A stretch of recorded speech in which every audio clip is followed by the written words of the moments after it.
하나님의 말씀은 여호수아 6장 15절에서 21절 말씀입니다. 제7일 새벽에 그들이 일찍 일어나서 여전한 방식으로 성을 7번 도니 성을 7번 돌기는 그날 뿐이었더라. 7번째 제사장들이 나팔을 불 때에 여호수아가 백성에게 이르되 외치라, 여호와께서 너희에게 이 성을 주셨느니라. 이 성과 그 가운데 모든 물건은 여호와께 바치되 기생 라합과 무릇 그 집에 동거하는 자는 살리라. 이는 그가 우리의 보낸 사자를 숨겼음이니라. 너희는 바칠 물건을 스스로 삼가라.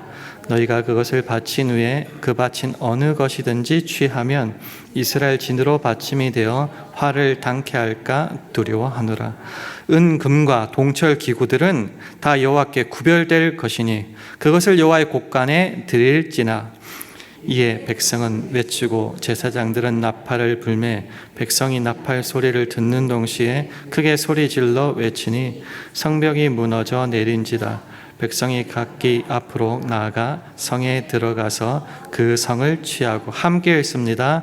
성중에 있는 것을 다 멸하되 남녀 노유와 우양과 나귀를 칼날로 멸하니라.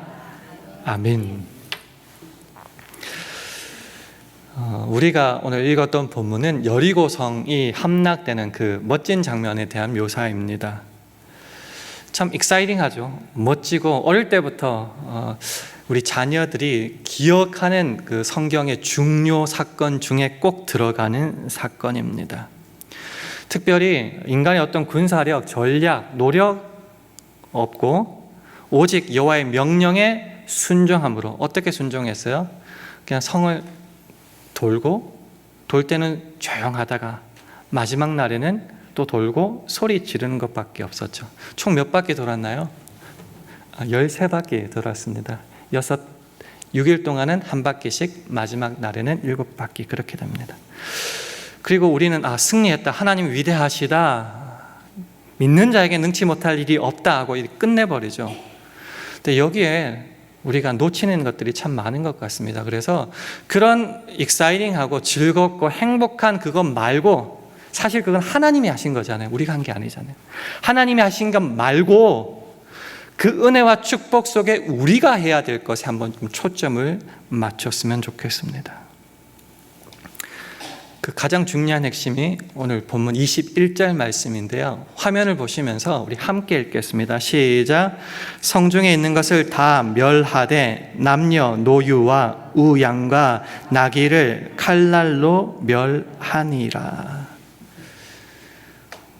성에 있는 나이 많은 사람이나 어린 사람이나 소나 양이나 모든 가축 짐승들까지 다 칼날로 죽여버려라 라는 겁니다. 그래서 이게 그냥 단어로 터미널라이즈로 말하면 진멸법이라고 합니다.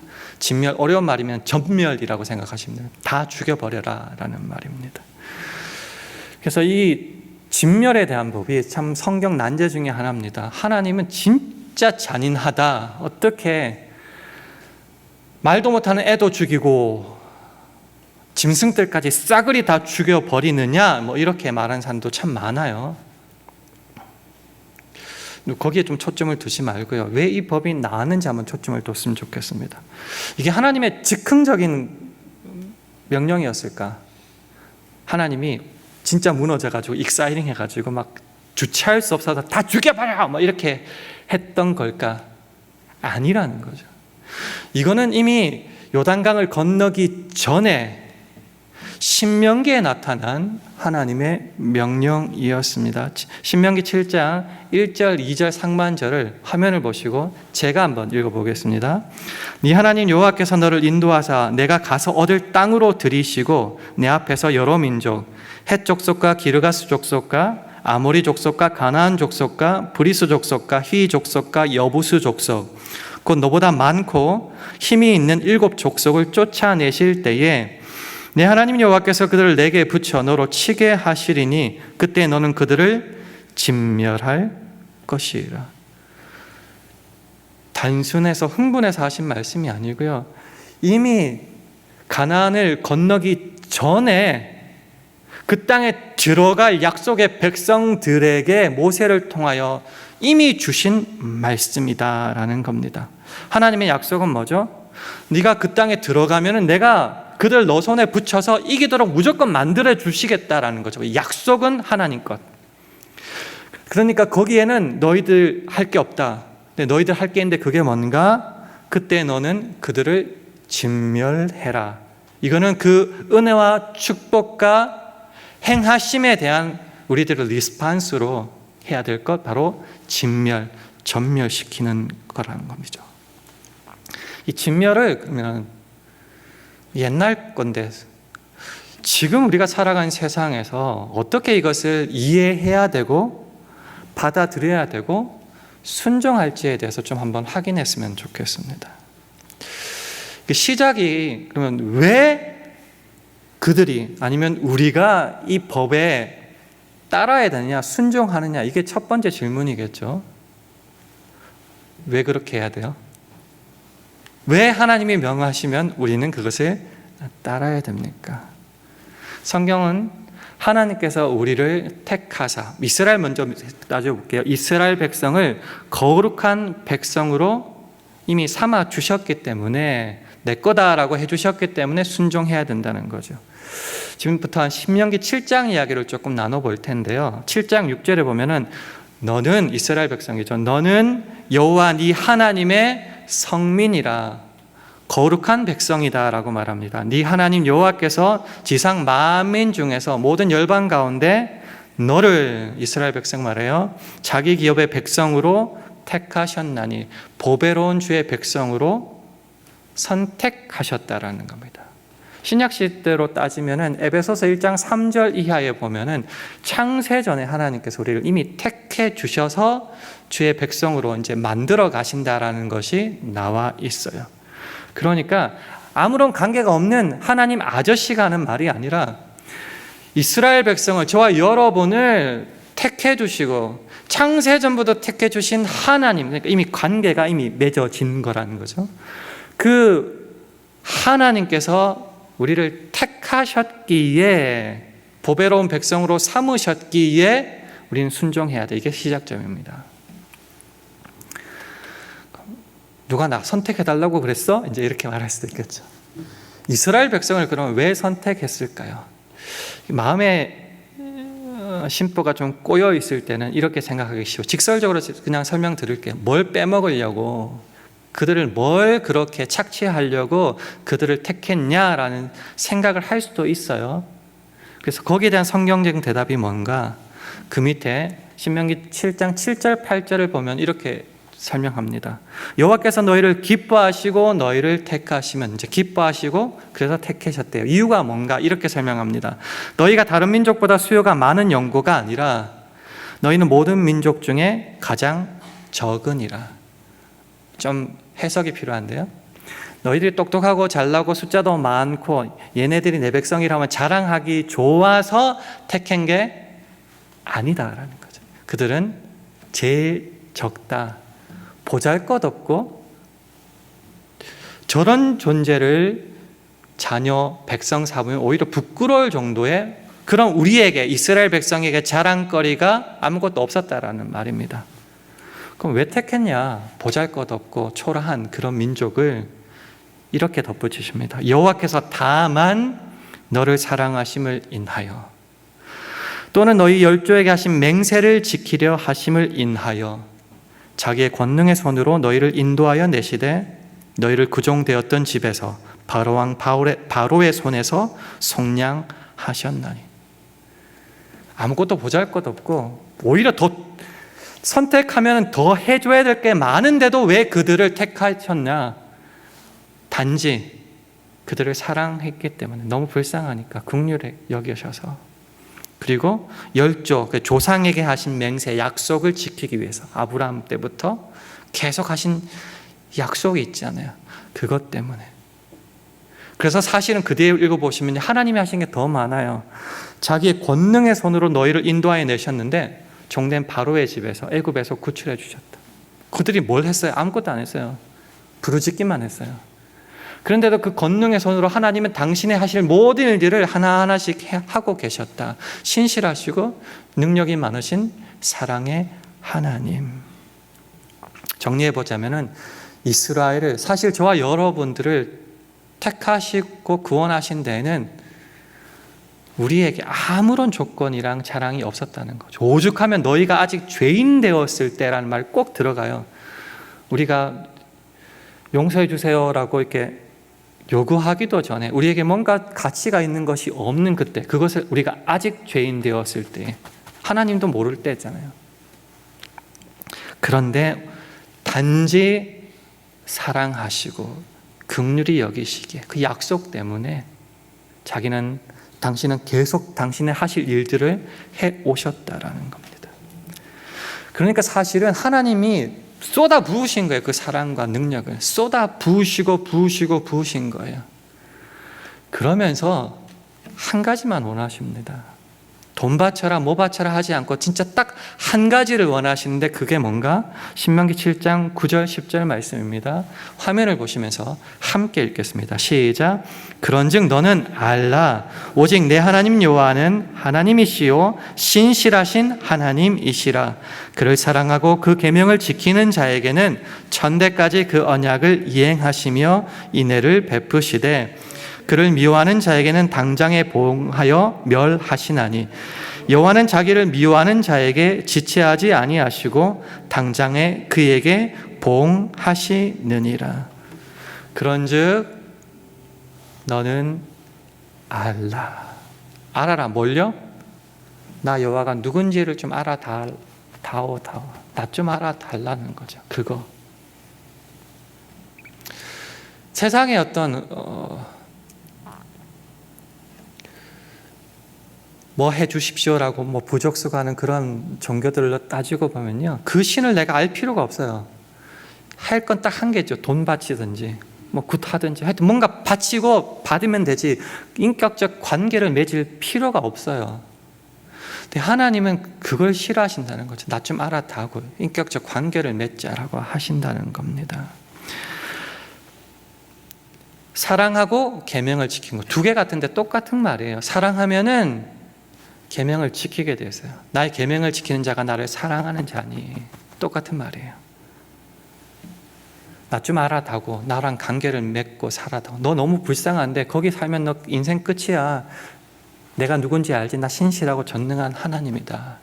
나를 알고 나를 사랑하고 나를 따르면은, 그러니까 계명을 지키면 어떻게 된다고요? 천대까지. 천대란 말은요, 숫자적으로 1000 generation을 말하는 게 아니고요, forever, 영원토록이란 말의 그 관용구죠. 영원토록 복주겠다, 인애를 베풀겠다, 축복해 주겠다. 이게 우리한테 힘든 것 같지만요, 사실 하나님이 쏟아붓는 거예요. 그 밑에 그렇지, 말 안 들으면 다 싸그리 죽여버린다는 식으로 말하지, 그거는요 얹어주는 거예요. 엄마 아빠들이 우리 어린 자녀들에게 말하지, 이거 하면 잘 된다고, 안 하면 너 혼나? 그게 진짜 죽여버리겠다는 말 아니잖아요. 내가 너를 얼마나 사랑하고 얼마나 붙잡는지 좀 알아달라는 말이죠. 그러면서 가나안 땅에 들어가서 꼭 하라고 하시는 말씀이 뭔가? 놀랍게도 진멸법입니다. 그들을 죽여라라는 겁니다. 사랑 많으신 하나님하고 다 죽이는 것하고 잘 안 맞는 것 같죠. 이유를 이제 알아봤죠. 하나님 우리와의 관계 어떻게 하심, 우리에게 요구하심까지는 알았어요. 근데 왜 하필 진멸법이냐, 이게 이제 이슈로 남게 되는 거죠. 진짜 잔인한 것 아닙니까? 세상 사람들은 아직까지 이런 하나님 믿지 말라라고 막 하는데, 이 진멸법을 굳이 그 백성들에게 그것도 명시적으로 이렇게 말씀하신 이유가 뭘까?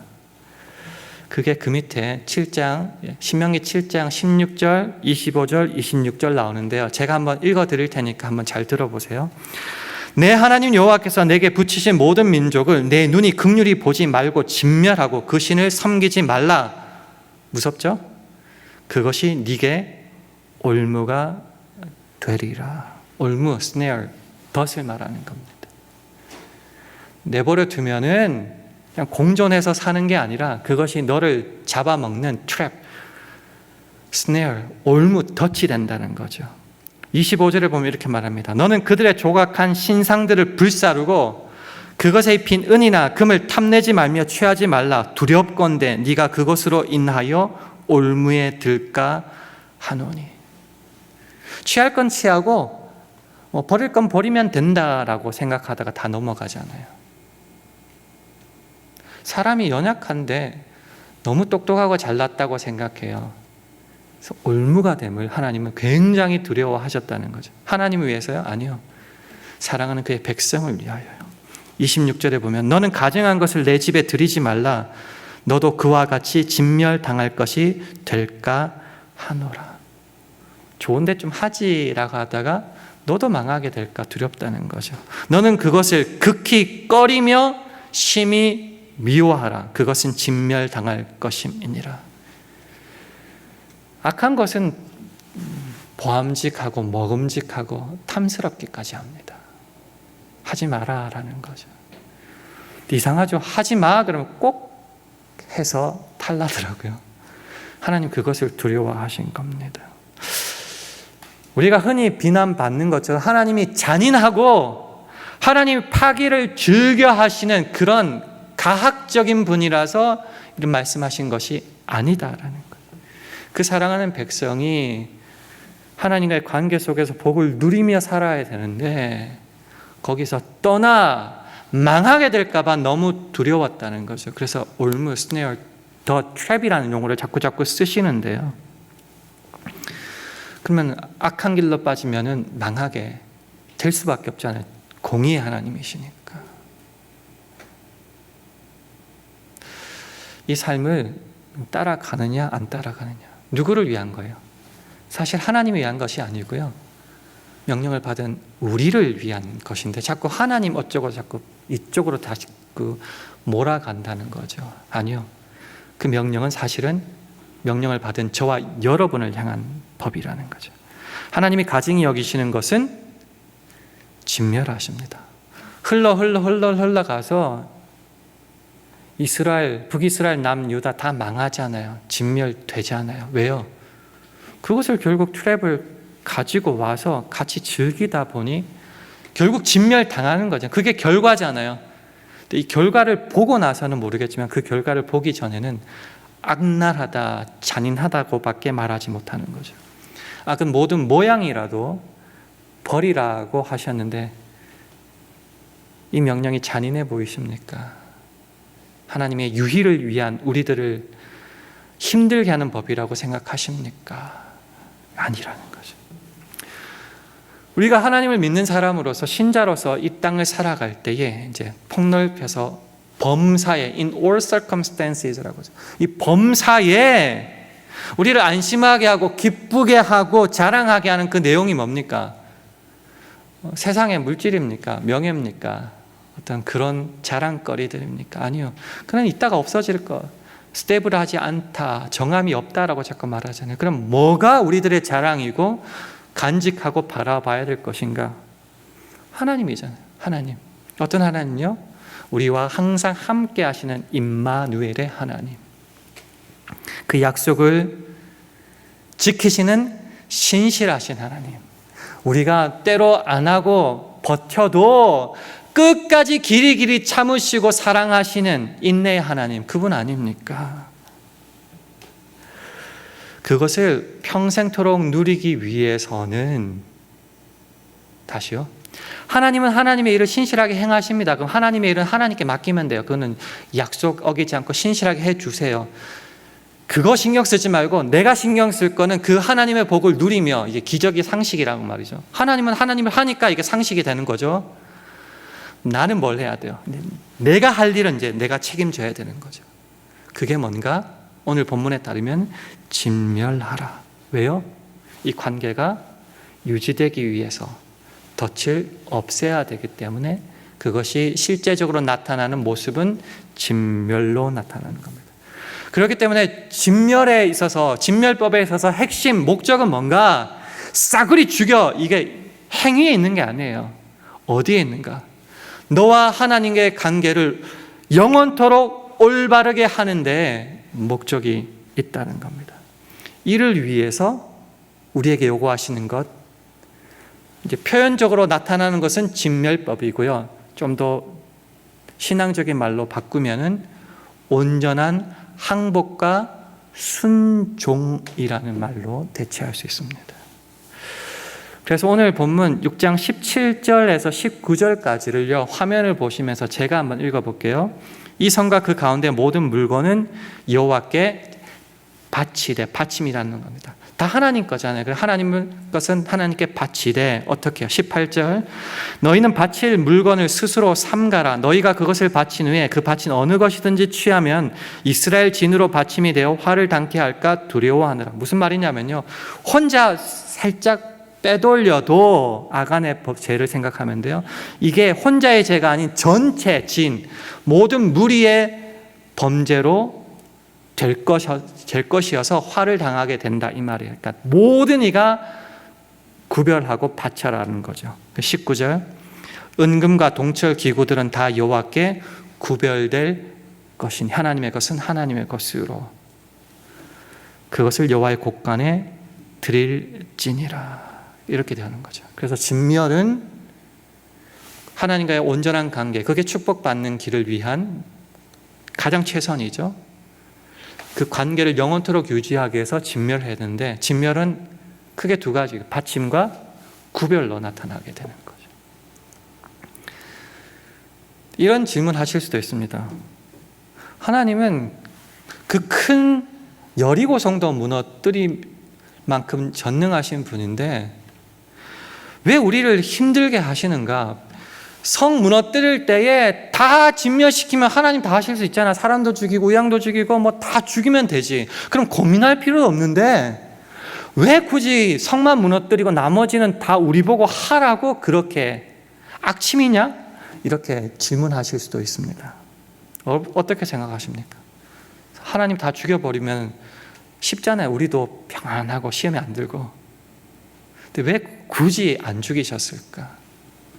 항상 드리는 말씀이지만 하나님은 우리를 기계적으로 만나시지 않습니다.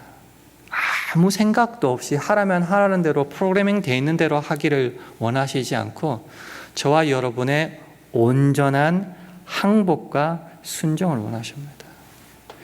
굳이 신명기 6장의 말씀을 따르자면요, 너는 마음을 다하고 성품을 다하고 힘을 다하여 주 너의 하나님을 사랑하라 라고 대체할 수 있습니다. 마음과 성품과 힘을 다하여, 신약에 가면 목숨, 뜻까지 나오는데 그 무슨 뜻인가? 내가 너를 있는 그대로 받기를 원한다.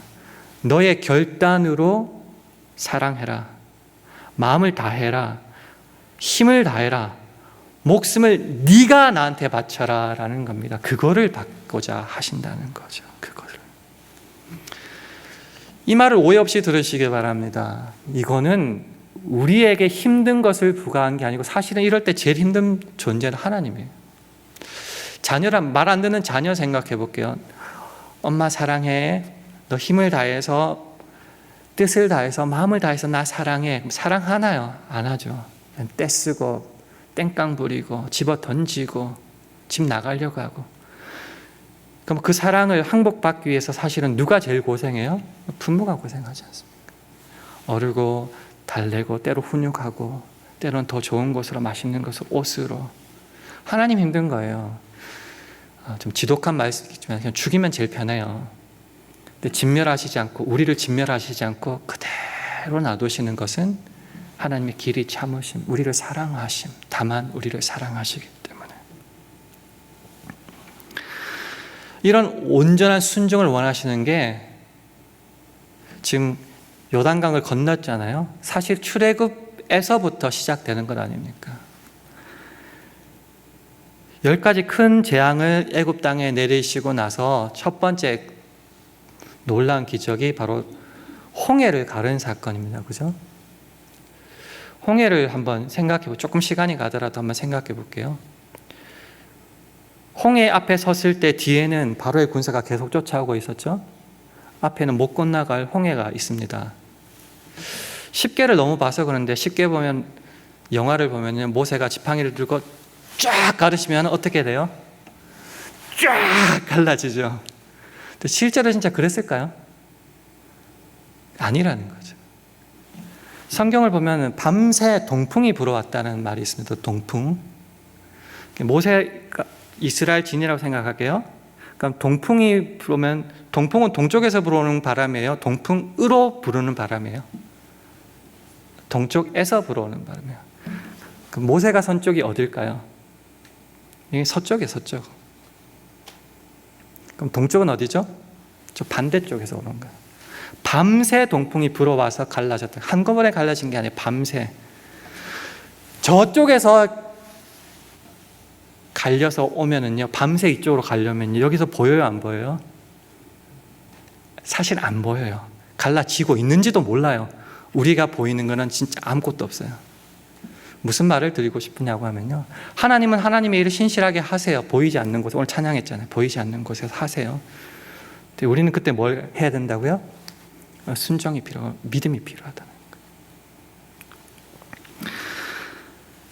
가나안 땅을 들어갈 때도 요단 강물이 몸에, 그러니까 보리를 거두는 때라서요, 막 차고 넘쳤다고 했어요. 못 건너가요.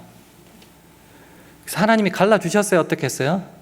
안 갈라주셨어요. 제사장들이 언약궤를 메고 그 넘실거리는 요단 강물에 발을 닿았을 때, 빠져 죽을 수도 있는데 그 닿았을 때 이제 그때 갈라졌어요. 무슨 말이에요? 하나님은 하나님의 일을 하시는데 우리의 믿음과 순종을 원하신다라는 거죠. 진멸법도 똑같이 한번 확인했으면 좋겠습니다. 하나님은 하나님의 일을 하시고 성을 무너뜨릴 겁니다. 여리고성을. 앞으로도 그 7 가나안 족속들을 다 손에 붙이실 겁니다. 다 해주면은 뭐 이런 표현이 좀 어떨지 모르겠지만 버릇만 나빠지고 당연한 줄 알게 되겠죠.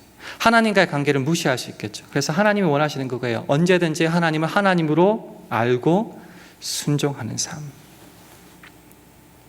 그래서 하나님의 여리고성을 무너뜨리실 때에 그들은 진멸해야 된다라는 겁니다. 오늘날 우리의 삶으로 한번 적용시켜 볼게요. 우리는 뭐 이 땅을 뭐 다 죽여버리고 진멸할 건 없겠죠. 그러나 사실은 있어요. 그게 뭔가? 우리가 가장 우선시하는 것은 성경을 통해 삶을 살아간다고 고백할 때는 사나 죽으나 우리가 하나님의 영광을 위하여 살아가는 거죠. 하나님의 말씀이 우선이라는 거죠. 그 말씀에 어긋나는 것들을 어떻게 해야 되는가? 받아들이고 취하고 인조이 하는가?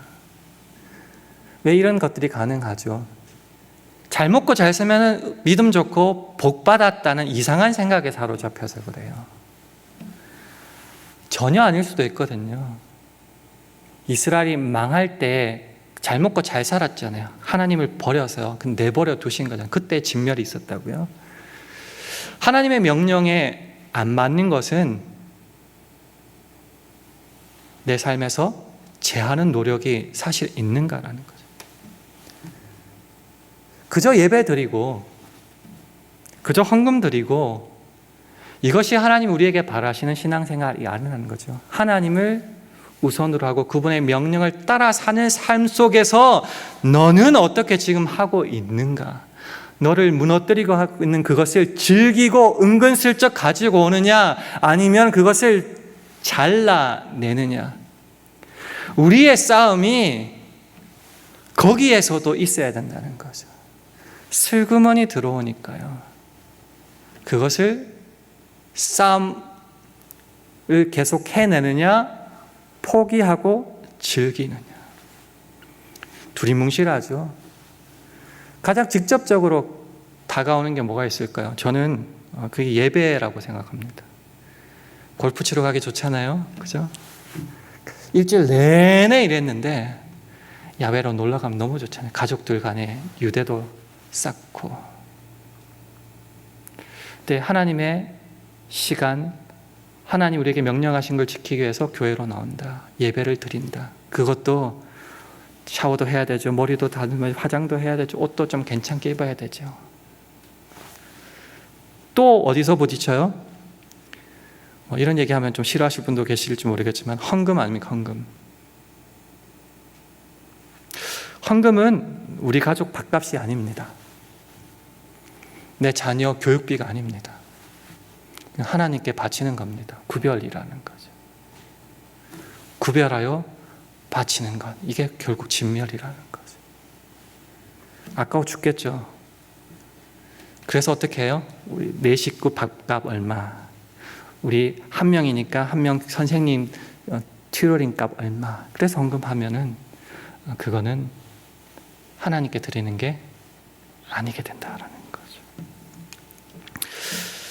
왜 자꾸 이런 말씀을 드리는가? 세상 살아가기가 더 힘들어지는 것 같습니다. 특히 캘리포니아는 더 힘들어진 것 같아요. 오죽하면 한국은 포괄적 차별금지법 반대한다고 어제 100만 명 넘게 모였잖아요. 그렇게 예배를 드릴 수밖에 없는 상황이 점점 다가옵니다. 캘리포니아 진짜 심각합니다. 한 가지만 드리면은 자녀가 성정체성의 혼란이 있을 때 부모가 너는 남자야, 넌 여자 이렇게 가르치면은 이제 부모에게도 말하지 않고 동성애자들 퍼슬립트로 보낼 수 있는 법이 이제 얼마 전에 통과됐잖아요. 이제 통과가 이제 곧이에요. 진멸법은 언제 해야 되는가? 먹고 살기 힘들어 죽을 때 하나님께 복받기 위해서 그때만? 아니요. 사실은 이 법은 요단강을 건너 약속의 땅에 들어갔을 때 가장 발효되는 겁니다. 잘 먹고 잘 살 때에 하나님 없이도 잘 될 것 같은 그때에. 말씀을 마무리하겠습니다. 쉽지 않아요. 신앙 가지고 살아간다는 거 갈수록 더 어렵습니다. 차라리 죽인다 하면은 그래 꼴깍 하고 죽으면 쉽잖아요. 이거 계속 살아가야 된다고. 계속 싸우면서, 계속 구별해 가면서, 계속 바치면서.